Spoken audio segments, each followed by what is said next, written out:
Danja për ty pas 80 ditësh qëndrimi në shtëpi? Ju thoni që ngrysemi me Danjën, por të më pyesësh mua, më është kthyer në një tension të përditshëm. Jam gjatë gjithë kohës duke parë me shumë kërshëri, me shumë vëmendje të gjithë dinamikat që ndodhin atje në shtëpi. Më duket për më tepër mund të flisni juve se keni ndjekur edhe edicione të tjera, por më duket shumë interesant ky Big Brother, jo sepse është motra ime, Është absolutisht nga më interesantët, edhe për mua ka simpati maksimale. Është.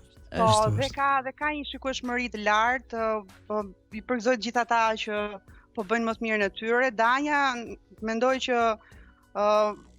bindshëm ka krijuar profilin e saj dhe më pëlqen mënyra se si ajo po profilizohet vetëm, po të shikoni, po të vëzhgoni, domethënë gjatë gjithë kohës ajo po bën rrugën e saj dhe gjatë gjithë kohës po tregon se është një kokë shteti në vete, në kuptimin e mirë të fjalës, ëh. Domethënë qeveri vete i themi ne. Jo, mua më pëlqen, unë vërtet kam qenë pjesëmarr. Po të flet Liami, ka qenë vitin e shkuar tek Big Brother 3, po edhe më herët në Big Brother në 2012 dhe që momentin e parë pavarësisht se nuk e njoh motrën tënde, më ka pëlqyer shumë si lojtare dhe më pëlqen akoma. Vetëm diçka, nuk e di, këto kohët e fundit më duket sikur është bërë pak pasive. Si mendon ti për këtë pjesë?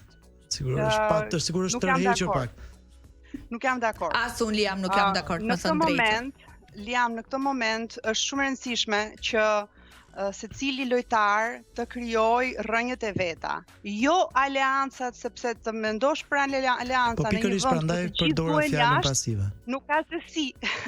Po jo, fakt ajo aleanca ti kishte. Por ajo që shoh unë sot është që Daniela nuk ka ndroje dhe nuk i bën fare përshtypje nëse e duan apo e sulmojnë. Ato kemi parë shumë qartë. Praktikisht në këtë moment ajo këtë kërkon.